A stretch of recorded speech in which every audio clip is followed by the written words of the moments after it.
Tá ao vivo. Não sei por que que não tá aparecendo sim, né? Então, vamos lá. Deixa eu voltar aqui.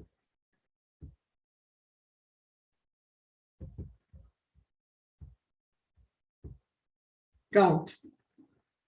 Agora foi. Então, eu pegaria, né, as palavras que eu aprendi, as palavras que eu sei, as palavras que eu domino, e faria aí uma pergunta enrolation, uma pergunta Frankenstein, né? How many years do you have? Esse é um falso chunk. Por que é um falso chunk? Porque não é assim que o nativo fala. Então, quando o nativo quer falar ou perguntar quantos anos você tem, não é assim que ele pergunta. E é por isso, meus queridos, que apesar, né, de dizerem que, para você falar inglês fluente, para você ter uma fluência autônoma no inglês, você precisa saber 2.000 palavras. Não basta você saber 2.000 palavras no idioma, você precisa saber como que essas palavras se combinam para gerar um significado verdadeiro, tá? Por quê? Porque não é só você juntar palavras, mas é entender como que o nativo fala aquilo. Então, isso é o inglês embromation. Qual é a pergunta de idade em inglês? É how old are you? Né? Então, o nativo, quando ele quer perguntar a idade, ele não fala how many years do you have, ele fala how old are you? Então, a pergunta de idade não é, né, a tradução literal do português para o inglês, mas é uma equivalência. Então, a gente precisa entender, Lucas, my dear, que a melhor maneira de você aprender o idioma é aprender, ao invés de ficar traduzindo ao pé da letra, é aprender por meio da equivalência, tá? Ok? A neurociência e a psicologia cognitiva, o que elas dizem sobre o aprendizado por meio de chunks, né? Aprender inglês com chunks of language, por meio de chunks, é ótimo para a sua fluência e para a sua memória.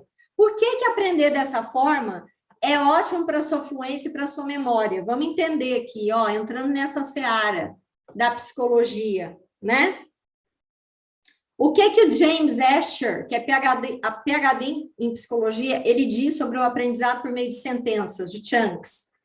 Ele diz que é possível você aprender de 4 a 5 vezes mais rápido do que quando você estuda palavras isoladas.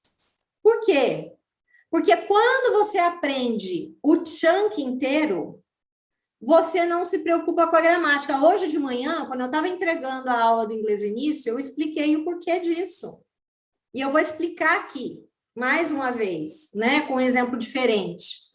Então, quando eu falei hoje de manhã que o verb to be, né, os alunos da Rota da Fluência, eles aprendem a conjugar o verb to be falando o verb to be em expressões comunicativas. Então, por exemplo, I am a teacher, he is married, she is happy. Então, I am, he is, she is, they are married, né? Eles são casados. Então, conforme eu vou comunicando ideias, conforme eu vou aprendendo expressões, eu já vou conjugando o verbo to be, que já está embutido lá naquela expressão. Então, eu não preciso me preocupar com a gramática, porque a gramática ela já está pronta ali naquela expressão. E é por isso que eles aprendem por meio de chunks e tem uma gramática melhor. Porque as chances de você errar a gramática, quando você aprende a expressão completa, é nula, é quase zero, a não ser que você subverta, né? A não ser que você queira inventar modo de trocar alguma coisa no chunk. Mas se você pegar aquele chunk do jeito que ele é e comunicar ele daquele jeito, você não vai errar a gramática nunca, tá? Então, eu vou dar um exemplo aqui, ó. Por que aprender por meio de palavras isoladas é mais desafiador? Então, a gente tem aqui, ó, 2 colunas. Deca, sua linda. 2 colunas com siglas. Qual é a ideia sobre memorização, hein? Isso é para você, seu pedido de live. Duas colunas com siglas. Qual coluna seria para você mais fácil de você memorizar? A da esquerda ou da direita? Coloca aí no chat. Qual coluna é mais fácil para você memorizar? São as mesmas letras, só que elas estão em sequência diferente, certo? Quais são? Qual é? A da esquerda ou da direita? Fabrício.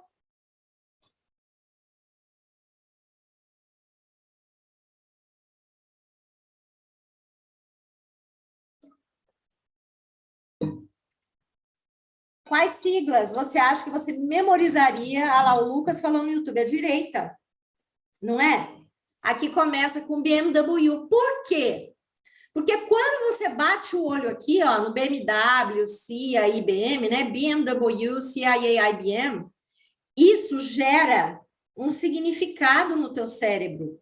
Então, é como se isso aqui fosse um chunk. É um pedaço de informação que carrega um significado, tá? O que a gente tem do lado esquerdo? Um bando de letra que não tem significado nenhum. Então, como que o seu cérebro lê isso? O seu cérebro, quando ele bate o olho no WBM, ele vê o W separado do B, separado do M. Quando o teu cérebro bate o olho no BMW, ele vê uma coisa só. E pode ser, inclusive, que quando você olha o BMW, o que vem na tua cabeça? A imagem do carro. Certo? Então, é muito mais fácil você memorizar aquilo que tem, que é uma combinação, que é uma informação única, é um bloco único de informação, do que querer memorizar palavras isoladas. Então, foi por isso que o James Asher falou que o aprendizado por meio de frases prontas, ele acelera de 4 a 5 vezes a curva do aprendizado. Porque quando você aprende com chunks of language, é assim que você aprende, não é assim, ó. Tá claro isso, meus queridos? Tatila, Caroline. Então, é assim que a gente deve aprender. Então, não adianta você saber 2.000 palavras se você não sabe a melhor maneira de combinar essas palavras para gerar um significado no teu cérebro. Então, eu vou explicar agora melhor isso, né? Por que aprender por meio de frases isoladas, de frases, né? Por meio de frases que geram um significado, ao invés de palavras isoladas, ajuda você a destravar a sua fluência. Olha só. Vamos pegar esse chunk aqui, né? How was? How was é como foi. Então, toda vez que você quiser perguntar para alguém como foi a festa, como foi a reunião, tá? Como foi a aula, é how was alguma coisa, ok? Se eu for aprender com foco na gramática, com esse desafio de ter que construir o chunk, buscando pedacinho por pedacinho. Eu penso assim, ó, então tá, é como. Como é um pronome interrogativo. Então, aí você fica naquela busca no teu cérebro. É what é o quê, when é quando, where é onde, how é como. Então, você pensa isso. Depois, o que você faz? Você vai pensar assim, não, como foi? Então, peraí, foi, não é o foi de ir para algum lugar, é o foi de ser estar. Então, é o verbo to be. Então, vamos lá. O verbo to be, eu tenho was e tenho were no passado, porque foi está no passado. Agora, eu preciso pensar qual que é o meu sujeito. Ah, qual que é o meu sujeito? O sujeito é a festa, é a reunião, é a viagem. Então, viagem, festa e reunião é uma coisa. Para coisas é it. Então, o verbo to be que eu vou usar com it é was. Então, vamos lá. How was... Para depois, né? How was the party? How was the wedding? How was the meeting? Para depois eu montar a pergunta. Então, eu tenho que fazer todo esse movimento no meu cérebro quando eu quero aprender com foco na gramática. Então, aqui, do lado esquerdo, você está pensando no inglês. Você está pensando na regra, você está pensando na gramática. Como é que a gente faz para aprender com foco na fluência? Você aprende assim, how was é como foi, ponto final. E aí, eu só coloco uma palavrinha depois do how was. Então, como foi seu dia? How was your day? Como foi seu final de semana? How was your weekend? Como foi a viagem? How was your trip? Como foi a festa? How was the party? Como foi a reunião? How was the meeting? Acabou. Então, aqui, olha como é rápido, gente. Your day, your weekend, your trip, the party, the meeting, the class. Aqui você pensa em inglês. Que você não faz toda essa ginástica para construir a expressão já está pronta. Esse aqui é um chunk semifixo. O que é um chunk semifixo? É diferente do seriously, que ele já tem um sentido completo. Aqui é how was. Dependendo do que eu ponho no final, eu mudo. Então, how was your day? How was your weekend? How was the party? How was the meeting? How was the class? How was the course? Como foi o curso? Então, eu mudo só o finalzinho. Eu só preciso buscar um vocabulário diferente para mudar a pergunta. Para entender o que eu preciso, o que eu quero perguntar. Né? Ah, é festa, festa e party. Aí, beleza, aí eu encaixo na pergunta aqui. Então, aprender dessa maneira é muito mais gostoso e sobrecarrega muito menos a memória de trabalho. Por quê? Porque o teu cérebro, ele olha para o how was como um pedaço de informação. Ele não enxerga o how, depois o was, depois o your e depois o day. How, was, depois the e depois party. Não. Então, você sobrecarrega menos a sua memória de trabalho quando você aprende por meio de chunks. Agora, como a teacher falou, né? Por que você deve aprender dessa maneira e por equivalência? Porque nem tudo dá para você traduzir ao pé da letra. Então, vamos lá. What's your name? É uma pergunta que ela tem. A tradução literal é exatamente a mesma no português. Mas o how old are you não é. Aqui, por exemplo, ó, in a nutshell. O que é in a nutshell? Se eu fosse traduzir ao pé da letra, seria numa casca de noz. Só que o in a nutshell é uma expressão idiomática que significa resumindo. Porque o que cabe numa casca de noz? Nada, quase. Então, é resumindo, como se fosse em poucas palavras. Imagina que você está falando várias coisas, você quer resumir a ideia, você pode falar isso. In a nutshell. E aí conclui. Take your time. Leve o seu tempo, carregue o seu tempo. O que é o take your time? Vai no seu ritmo. Don't worry, take your time. Fica tranquilo, vai no seu ritmo. Então, não dá, nem tudo dá para traduzir ao pé da letra. Você tem que entender em que contexto. Imagina que você vai fazer uma prova e você está angustiado, né? Porque você acha que a prova tem um tempo limitado para você fazer e não, só que não. E aí a pessoa fala para você, take your time, don't worry, take your time. Então, faz no seu ritmo, faça no seu tempo. Ok? Depois aqui, ó, once in a blue moon. O que é once in a blue moon, se eu fosse traduzir ao pé da letra? Uma vez na lua azul. Uma vez na lua azul, parece que não faz sentido, mas once in a blue moon é uma expressão que significa muito raramente. Porque o efeito, né? O fenômeno da lua azul é um fenômeno raro. Quem assistiu o filme Smurfs viu isso. Não é? Não tinha lá o efeito da lua azul? Então, se eu falo assim, ó, I go to the beach once in a blue moon. O que eu estou querendo dizer?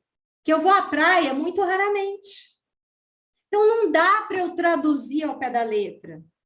O que é melhor? É eu entender quando que usa. Então, quando eu quiser falar raramente, eu tenho Várias maneiras, né? Eu posso falar, I rarely go to the beach. I seldom go to the beach. I hardly ever go to the beach. Eu poderia falar dessa maneira. Mas se eu quiser gastar um pouco no inglês, eu posso usar o once in a blue moon. Mas aí eu aprendo o chunk inteiro. Isso aqui para o meu cérebro é como se fosse uma palavra única. Take your time é como se fosse uma palavra única. In a nutshell é como se fosse uma palavra única. É como se fosse o BMW, CIA, IBM, daquela tabela que a teacher mostrou para vocês. Ok? E aí, aprender por meio de chunks acelera a curva do aprendizado. Mas a gente precisa entender que todo e qualquer aprendizado depende de 3 fatores. O primeiro é a repetição. Quando você repete, você implementa uma nova maneira de agir, pensar ou sentir. Quando você repete algo, você é como se você estivesse carpindo um caminho numa mata fechada. Opa, deixa eu voltar aqui, peraí. Deixa eu ficar aqui junto da Suzana Herculano, né? O que a Suzana Herculano Rosel, que é uma neurocientista, o que ela diz? Aqui você está no início do aprendizado. Conforme você repete aquela mesma expressão, aquele mesmo caminho, você vai fortalecendo as conexões sinápticas no cérebro e isso vai consolidando o aprendizado e a memorização. Então, é como se você estivesse abrindo um trecho numa mata fechada. É isso que acontece no teu cérebro quando você repete algo que você quer aprender. Então, a repetição, ela é essencial para o aprendizado. Não existe aprendizado sem repetição. Não existe. Depois, o retorno negativo. O que é o retorno negativo? É o feedback. É o feedback do erro, né? Então, o retorno negativo, o erro, ele faz parte do processo do aprendizado. Quando você erra, quando o seu cérebro descobre que você errou, ele entende que você precisa tentar mais algumas vezes, talvez de uma outra maneira, até você acertar. Então, gente, errar não é pecado. Errar não é sinal de fraqueza. O erro, ele é só um indicativo que alguma coisa na rota precisa ser reajustada, só isso. Tá? E o retorno positivo, que sinaliza que você fez certo e que para você fortalecer isso, você precisa repetir essa informação mais vezes. Você precisa repetir isso no futuro. Tá? Então, não é a teacher Dani, Master Coach de Fluência que está falando isso, é Suzana Herculano Rosel, uma assumidade, né? Uma neurocientista. Repetição, erro, feedback do erro e retorno positivo. O feedback positivo do acerto. O que acontece quando a gente está aprendendo, né? Olha a teoria da motivação e do aprendizado no cérebro. Você está aprendendo uma nova expressão no seu curso de inglês. Então, o que você vai fazer? Você assistiu a aula, acabou a aula, você vai praticar essa expressão. Você vai praticar esse aprendizado. Aí você está lá repetindo. Imagina que você está treinando com a tiazinha do Google, né? Você pegou lá o chunk e você quer treinar para ver se você está pronunciando direitinho. Você pegou lá, pronunciou, e a tiazinha do Google entendeu. O que ela fez? Ela escreveu aquilo que você falou. O teu cérebro descobriu que você acertou. Ó, a pronúncia tá top. A tia do Google entendeu, né? Ele descobre que você acertou. O que acontece lá dentro do teu cérebro? Uma descarga de dopamina. Então, existe uma descarga, acontece uma descarga de dopamina no teu cérebro, e essa dopamina, ela dá para você sensação de bem-estar e prazer, sensação de competência. E aí, o que acontece? Você fica com vontade de fazer novamente. Aí você pratica de novo, o cérebro aprende, descobre que acertou, a dopamina é descarregada de novo, uma nova descarga de dopamina, e isso gera um ciclo virtuoso da motivação e do aprendizado no cérebro. Se você errou, não tem descarga de dopamina. Mas, se você corrigir a rota e treinar de novo, com toda certeza você vai liberar a dopamina. Então, olha lá, quando que a dopamina é liberada? Quando o desafio ele é entregue para você na medida certa. Por que muitas vezes a gente abandona o curso de inglês? Porque a informação ela é muito fácil. Não tem desafio naquela informação que você está aprendendo. Então, há pouca ativação do sistema de recompensa no cérebro. Ou aquilo que você está aprendendo está desafiador demais para você. Então, também não tem liberação, muita descarga de dopamina. Então, quando o desafio é fácil demais e quando é difícil demais, a liberação de dopamina ela é prejudicada. E isso gera em você um comportamento de evitação ou aversão, né? Quando está difícil demais, você se sente incompetente, então você quer evitar aquilo, ou aversão, você não quer entrar em contato com aquilo, porque aquilo dá para você a sensação de incompetência, de que você não é capaz. Ou a evitação, que também é a aversão à evitação, né? Tá fácil demais, não tá motivador, não tá desafiador, você acaba evitando, você evita. Ok? Então, o desafio, ele precisa ser na medida certa. Não pode ser nem muito fácil e nem muito difícil. Então, olha lá. Everything feels hard before you learn it. And everything feels easy after you learn it. Então, a gente tem o seguinte, que, considerando o gráfico da dificuldade versus time, conforme o tempo vai passando, a dificuldade vai diminuindo. Mas a dificuldade só diminui se você estiver praticando aquela informação. Se você estiver fortalecendo aquele caminho sináptico no teu cérebro. Então, se ainda está difícil, não é porque você é burro, porque você não é capaz, porque você tem muita dificuldade, não. É só sinal que você precisa praticar mais aquela informação. Então, não existe, ai, teacher, eu tenho problema de memória. Você não tem problema de memória, não existe problema de memória. Existe memória destreinada. Existe um número de repetição que não foi o suficiente ainda no teu cérebro para consolidar aquele aprendizado. A Deca está colocando, a prática leva à perfeição? Com toda certeza.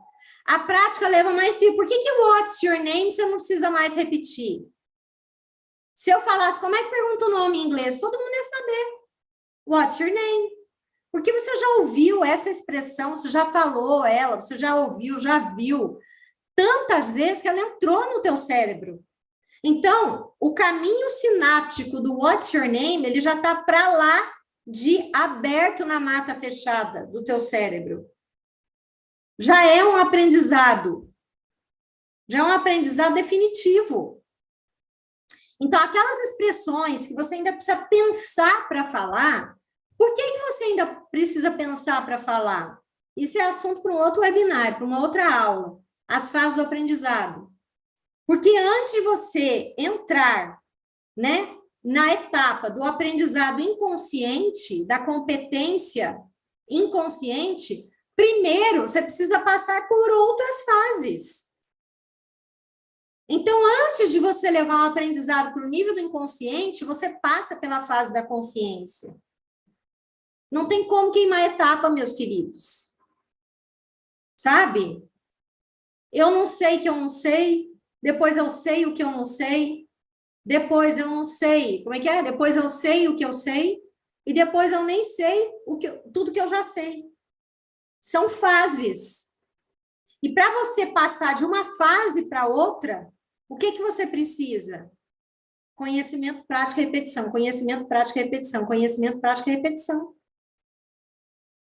Não tem como.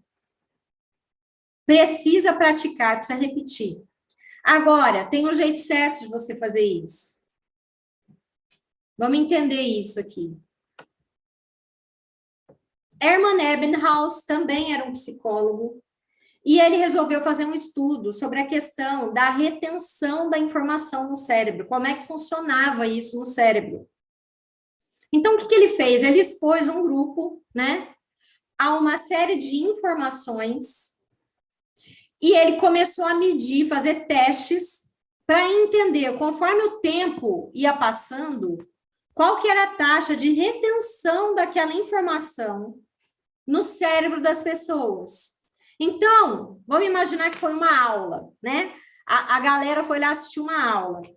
20 minutos depois da aula, ele foi lá e testou daquela informação que foi entregue na aula, qual que era o percentual de retenção daquela informação? Depois de 20 minutos, 58%. Então, 42% da informação já tinha ido pelo ralo. 1 hora depois, 44%. 9 horas depois, 35,8%. Um dia depois, 33%.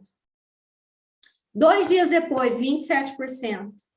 6 dias depois, 25%. E 31 dias depois, 21%. Então, o que ele descobriu? Que se você é exposto a uma informação e você não faz nada com aquela informação, você não repete, você não volta lá, você não pratica, você não faz revisão daquela informação, em 30 dias, depois de um mês, dos 100% que você teve na sua mão, que foi colocado no teu cérebro, apenas 21% fica. Ok?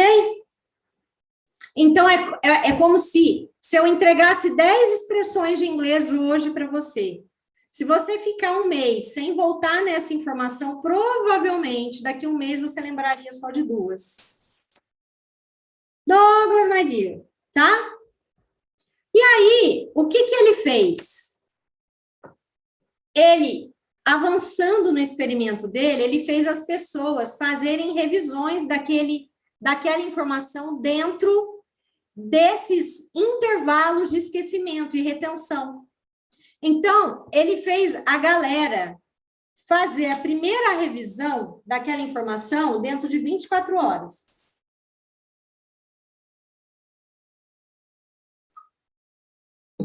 Então, a primeira revisão dentro de 24 horas manteve lá em 55% a retenção. A segunda revisão, em 3 dias, não dá para vocês verem o número que está aqui embaixo, mas é o número 3, tá? Então, a second review foi feita 3 dias depois da primeira exposição da informação.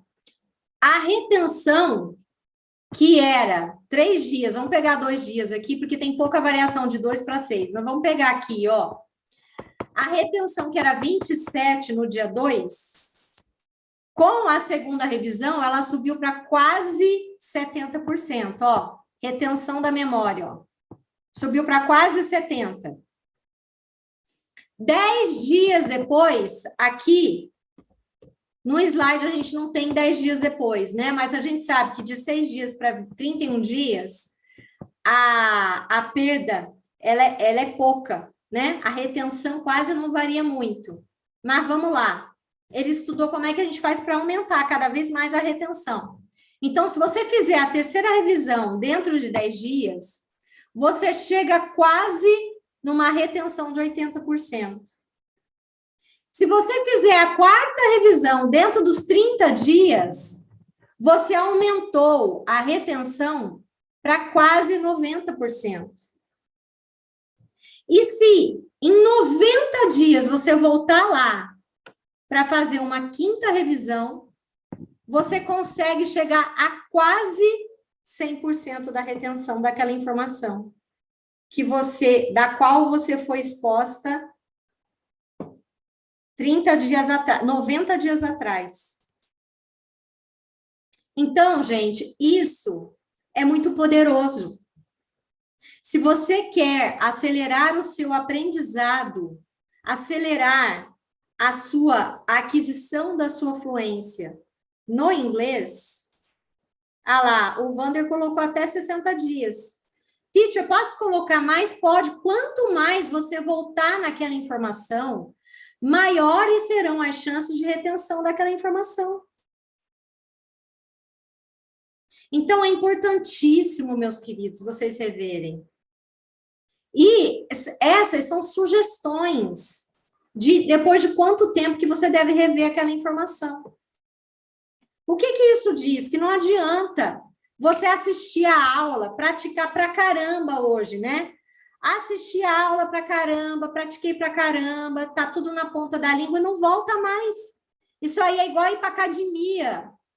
Passa a segunda-feira inteira na academia, fica lá malhando, malha, mas não volta mais o resto da semana, não volta mais. Volta só no mês que vem.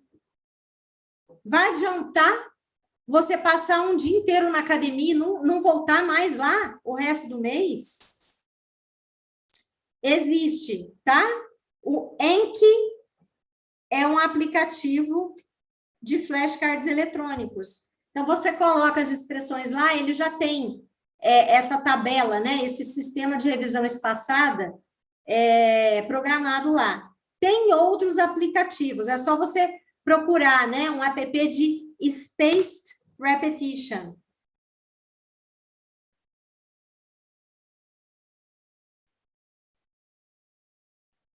Deixa a teacher escrever aqui.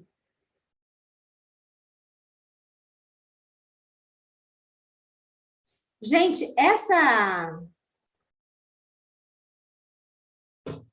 curva, né, do esquecimento e a curva da retenção, isso serve para qualquer coisa que você esteja aprendendo. Não é só para o inglês, é para qualquer matéria. Qualquer matéria, meus queridos. Então, essa informação que a teacher está entregando para vocês vale ouro. Eu tenho alunos na Rota da Fluência que usam a tabela, né? Eu ofereço para quem não usa o Anki, porque a teacher usa um aplicativo chamado Quizlet, né? De flashcards eletrônicos, os alunos, eles usam uma tabela que a teacher disponibiliza lá dentro do curso, que já programa para você quando que você tem que voltar lá naquela aula para fazer a revisão, para fazer a primeira, segunda, terceira, quarta, quinta. É só alimentar a tabela, tá? Eles usam até para outras matérias. Então, entender isso faz muita diferença. Tem aluno, outro dia até falei numa live, numa aula, né? Um aluno falou, ô teacher, um aluno, ô teacher, eu estou percebendo que o conteúdo da aula da semana 5 é mais desafiador. Antes de eu avançar, eu posso fazer uma revisão zona desse conteúdo? Eu falei, até pode. Você pode fazer o que você quiser, né?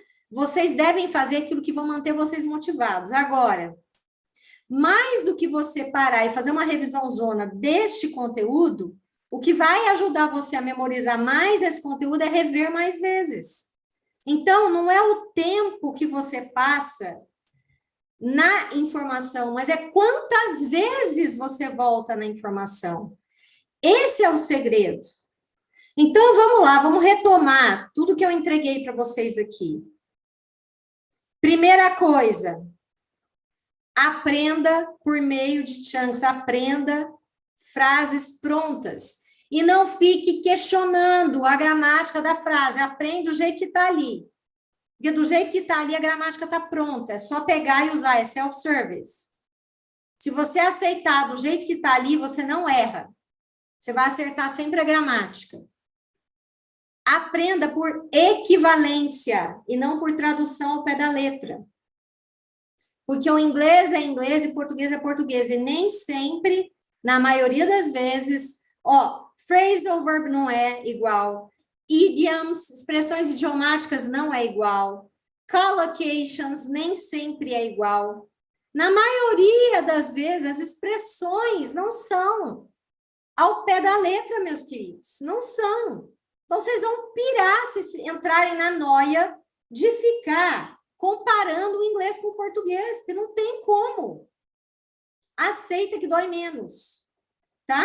Então, aprenda as frases prontas, em vez de ficar querendo aprender lista de vocabulário, eu vou decorar vocabulário, não decora. Aprende as frases, perguntas e respostas, ok? Essa é a primeira coisa. Se você fizer isso, você vai ocupar menos espaço na sua memória de trabalho. A memória de trabalho, o nome já diz, é a memória de trabalho, então não é uma memória definitiva. E ela tem uma capacidade limitada de armazenamento. Não adianta você querer colocar para dentro, né? Para dentro. Não adianta. Para dentro, não, é para dentro. Não adianta você querer colocar para dentro. Credo, gente, que horror, né? Alimentar. Não adianta você querer alimentar o teu cérebro, tá? Tongue twister esse negócio. Alimentar o teu cérebro com informação demais, porque se você fizer isso, você vai sobrecarregar a sua memória de trabalho e o tiro vai sair pela culatra. Então, menos é mais. Treine menos coisa. Treine muito pouca coisa, ao invés de treinar pouco, muita coisa. E faça as revisões nesses intervalos. A primeira revisão, 24 horas, depois 3 dias, depois 10 dias, depois 30 dias, depois 90 dias. Ou mais, se você quiser. Então, aqueles conteúdos que você sente que está mais desafiador para você, aquele conteúdo que está mais desafiador para você memorizar, você pode repetir, você pode fazer revisões mais frequentes dele. Agora, revisão como, teacher? Testando a tua memória, mas também praticando na fala. Porque se você volta naquela informação só de uma maneira passiva, só lendo ou só ouvindo, se você não volta praticando, você não vai ganhar fluência definitiva na fala. Então, você vai memorizar para ler, você vai memorizar para ouvir, mas você não vai conseguir reproduzir na fala, porque você não praticou o número de vezes suficiente para levar aquele aprendizado para o speaking. Então, você precisa rever, mas rever de uma maneira ativa, rever falando, praticando. Tá claro isso? Então, olha só, mais um exemplo sobre essa questão da memória de trabalho. Número de telefone, né? Quando o número de telefone, quanto mais sequência numérica, mais difícil é de memorizar, não é? Sim ou não? O CPF, memorizar de 3 em 3 é mais fácil do que memorizar a sequência inteira. Não é? Sim ou não? Então, são estratégias. O meu CPF eu memorizei sequências de 3 em 3. Porque é mais fácil. Ó, eu vou dizer uma coisa que eu faço na academia que não tem a ver, mas tem a ver, né?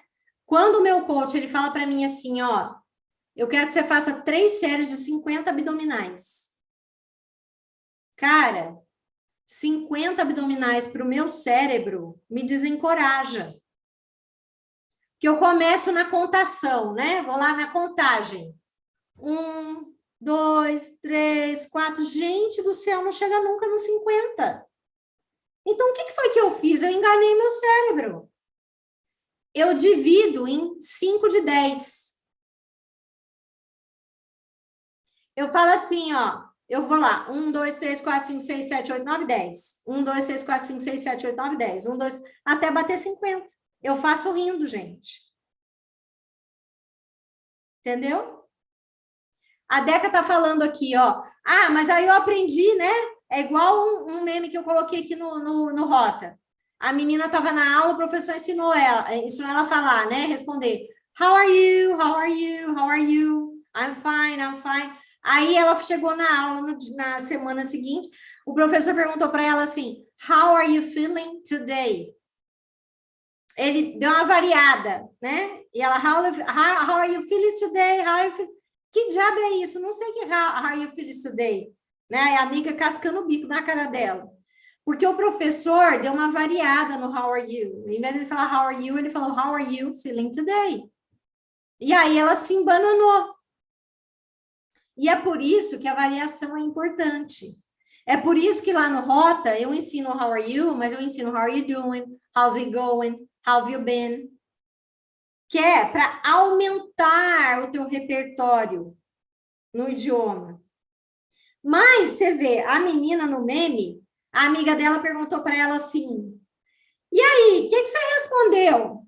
Ela falou, fine, que era só isso que eu sabia responder. Ela acertou a resposta, né? How are you feeling today? Fine, tô bem. Então, muitas vezes, a variação, ela não vai afetar muito a maneira como você deve responder aquilo. Mas é da ampliação do repertório que você vai ganhando cada vez mais competência no idioma. Tá? E a construção de estratégias, né? Então, por exemplo, se você sabe que how was é como foi, enfim, se a pessoa perguntar para você how was alguma coisa, putz, eu não entendi alguma coisa, mas eu sei que ela está perguntando a minha opinião. É igual a dica que eu dei quando eu fiz a live aqui do passando pela imigração, né? Então, how long are you planning to stay? How long are you staying? How long are you going to stay? How long will you stay? Se você entender o que é how long e stay, o que está no meio, pouco importa. Porque você sabe que how long é quanto tempo e stay é ficar. Entendeu? Where are you going to stay? Where, stay. Opa, where é onde, stay é ficar. Mesmo que você não entenda o que está no meio, você entendeu o começo e o final, você entendeu o verbo e o pronome interrogativo ali. Você consegue saber o que a pessoa está te perguntando, mesmo que você não entenda tudo. Isso, gente, dentro da abordagem comunicativa, né, que é um outro approach, é o communicative approach, a gente chama de strategic competence. É a competência estratégica. O que é a competência estratégica? É um jeitinho que eu dou aqui no meu cérebro para me ajudar a entender aquela informação, mesmo que tenha um gap, mesmo que tenha um buraco aí no meio, tem uma falta, uma falha de alguma informação. Ok? Então, a gente vai construindo estratégias no aprendizado. Joia? Tá certo, meus queridos? Right? Olha lá, o how do you do? O que é how do you do?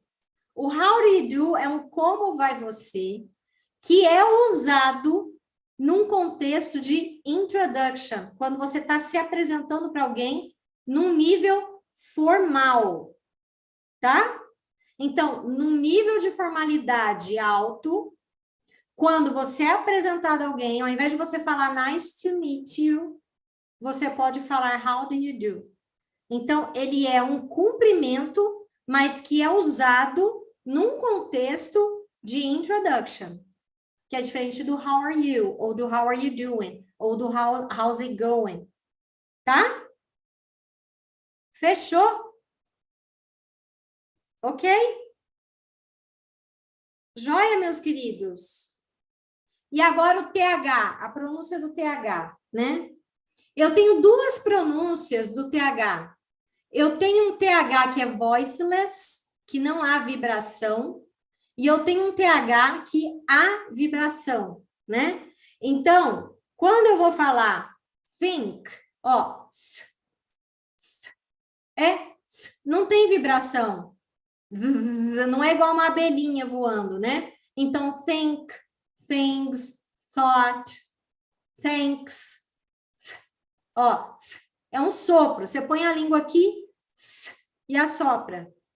Mas tem o TH que ele é voiced, que ele é vibrante, que é o this, that, those. E aí ele vibra. Até coça a boca da gente. Então, é entender, né? Quais são as palavrinhas? Não vem aqui na minha cabeça muitos exemplos, né? Foi que veio aqui agora. Think, thought, thanks, é voiceless. E o voiced, those, these, that. Então, tem o the, tá? E é o treino, é treinar. Põe a língua e faz o som da abelhinha. É mais difícil, é desafiador? É, porque a gente não tem esse som na nossa língua. Então, é treino, tudo na vida, meus queridos. Conhecimento, prática e repetição. Conhecimento, prática e repetição. Tá?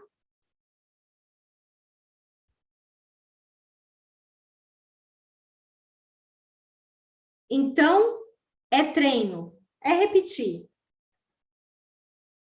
Tá certo, meus queridos?